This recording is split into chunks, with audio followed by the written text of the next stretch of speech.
Magandang araw po sa inyong lahat mga kababayan at welcome back dito po sa PNR. At ito nga mga kababayan, breaking news, yari na, nako, nilabas na ang alas ni BP Sara. Ping Lacson, sumabog na, binasag ang Palasyo Kamara. Yan mga kababayan, patungkol po riyan ng ating alamin at bibigyan ng komento. Mula po ito kay Pinas News Insider, nasa description po ang full video link ng video ito. Subscribe na po kayo. At eto nga mga karibin natin, sa thumbnail po natin, nabunyag na Lacson na Tomistigo. Nako, Congressman Marcoleta banta sa mga korap. Palapakan po natin. Talagang matapang po itong si Congressman Marcoleta. Okay? Tatakbo po itong senador, number 1 sa ating mga balota. Alright? At ito pa mga kabayan, nako, pag-usapan din po natin itong bagong DILG secretary na si Remulla, no?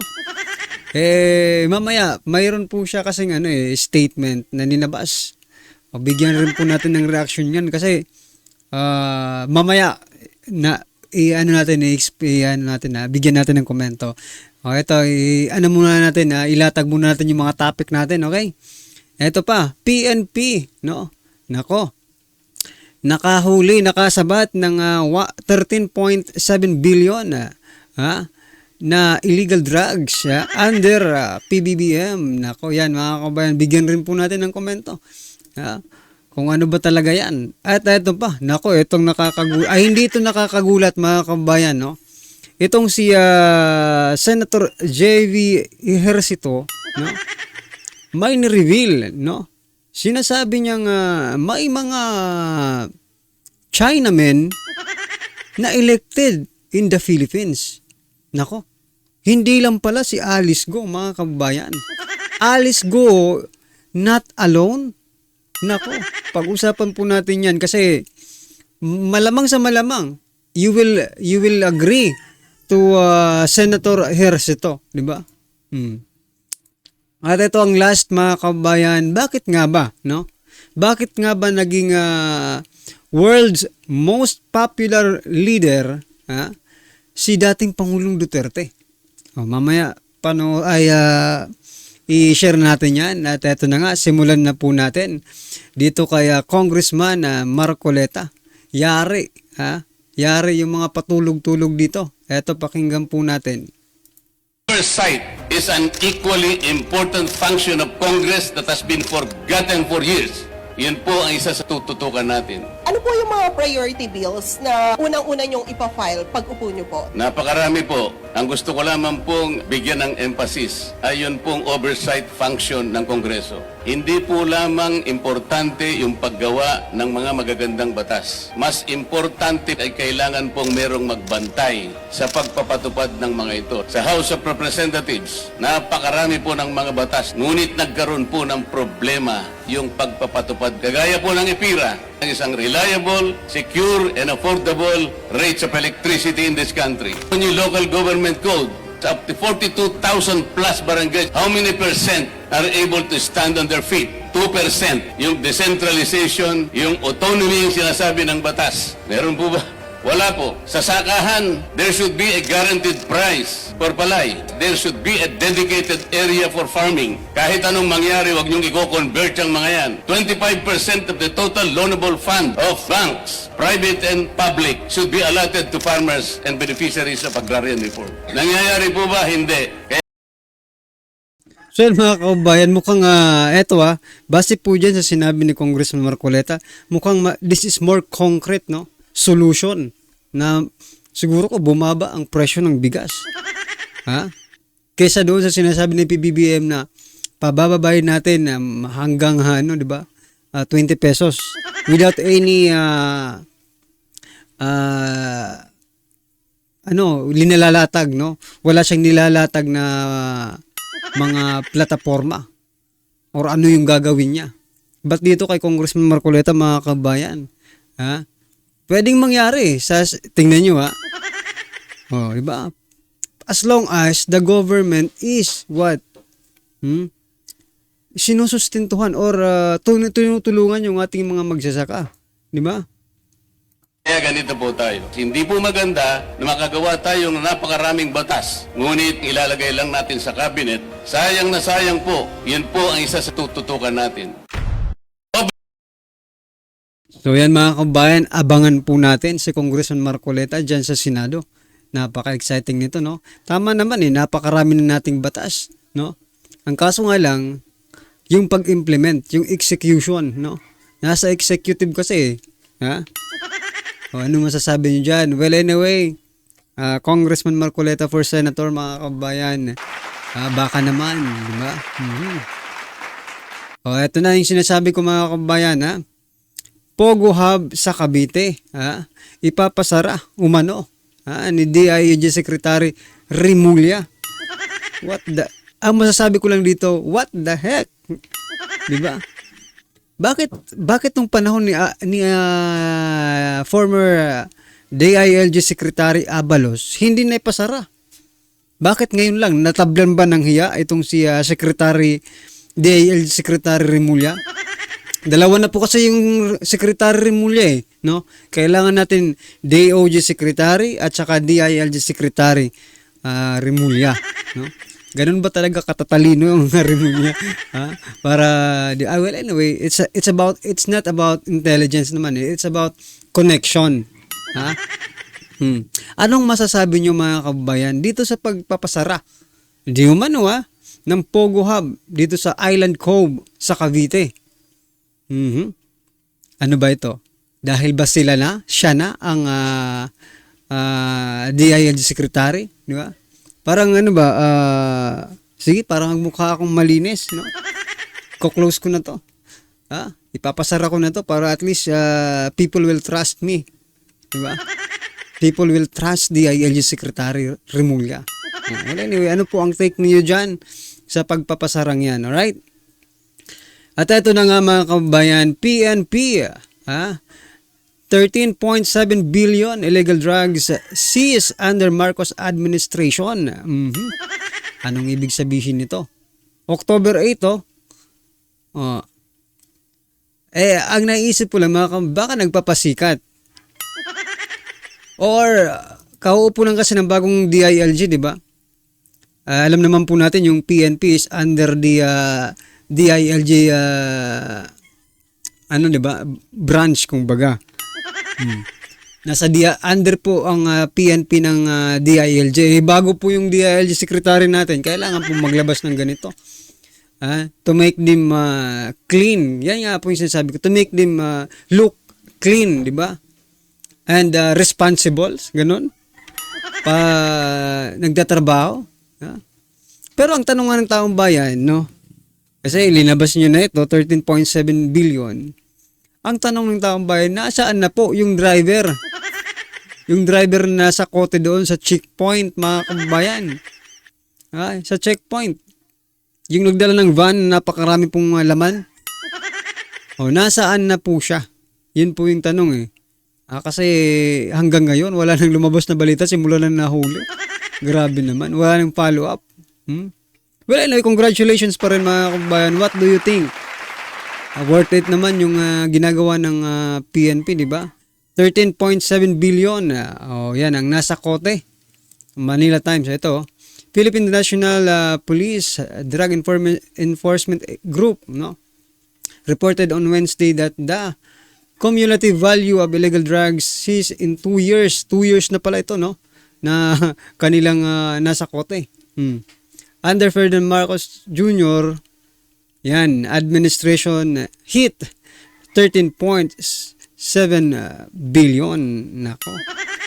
Anong masasabi nyo? Eto, ano to Ano kaya ang impact nito dito sa gagawin nila mga political campaign, di ba? Eto, mayroong impact ito, administrasyon di ba? Anong masasabi ng mga tao, di ba? Nagtatrabaho naman pala meron naman pala Wala lang wala lang war on drugs, wala lang patayan, wala lang gurguran. Wala ang war. Pero nagtatrabaho sila.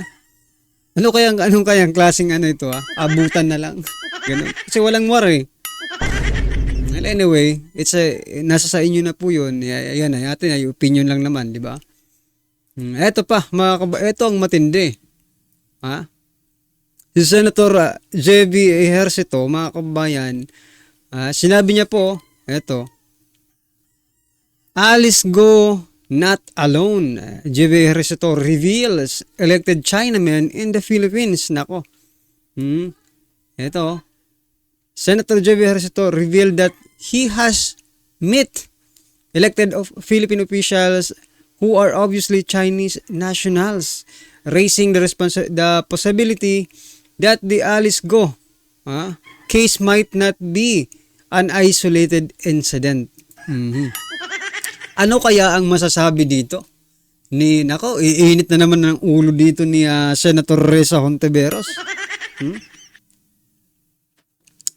Kasi biruin mo, nakasalamuha, di ba? Nakasalamuha ni Senator J.B. Ejercito. Totoo naman mga kabayan, whether you believe it or not, sige nga, dyan sa inyong mga lugar ngayon, from, let's say, barangay to governor, di ba? Mayroon talagang mga Chinese surname. Yung mga apelyido ng mga Chinese, mga kababayan, nandyan yan Minsan pa nga, sila pa yung may political dynasty. Diba? Dito sa Pilipinas. Tama po itong sinasabi ni Senator J.B. Ejercito na hindi lang naman si Alice Guo ang incheck na tumakbo bilang isang politiko dito sa Pilipinas. And I think, buong bansa nga siguro may mga incheck na tumatakbo bilang politiko di ba? Dito sa amin, marami nga mga apelyido nila, mga incheck Anong masasabi niyo dito, mga kabayan? Dapat bang imbestigahan rin ang buong bansa? Nako, yari si Senator Reza Hontiveros. Baka hindi na ito makatulog. At masasabi niyo bang spy sila? Yung mga tumatakbong mga Chinese dito sa Pilipinas bilang mga politiko, are they considered spies? Yan ang tanong, mga kabayan. Kasi ina-isolate lang po nila, no, yung kaso dito kay Alice Guo.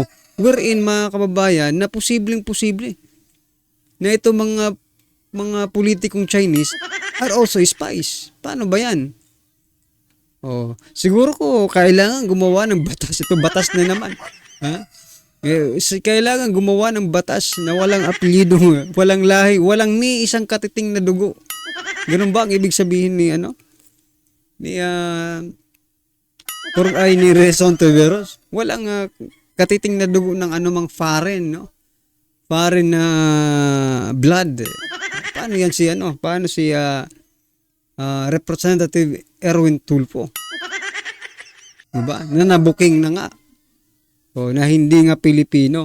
Paano ba yan? Well, anyway, ano man po inyong masasabi dyan, mga kabayan, at eto na nga. Ito po yung last nating pag-uusapan bago natin i-play. At pakinggan yung video na bibigyan natin ng reaksyon. Eto, mga kabayan. Zoom in natin para mas makita nyo.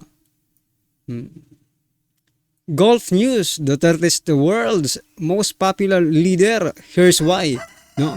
Philippine President public approval ratings hit a record 91%. Nako. Dito naman po, mga kabayan, Asia Times.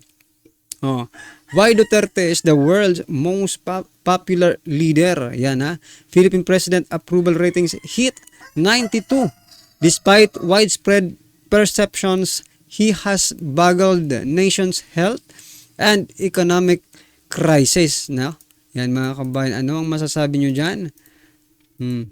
Ngayon ba mga ka-review natin, anong masasabi nyo sa presidente natin? Anong world record? Yan. Anong world most popular ang mayroon? Diba? Ayan ang tanong What is the world's most popular? Ang maididikit natin dito kay President Bongbong Marcos Jr. Nako. Kasi dito, most popular leader po dito kay dating Pangulong Duterte. Ang tanong natin, what world's most something na popular leader dito kay PRRD, world's most what, no? Ano po si PBBM?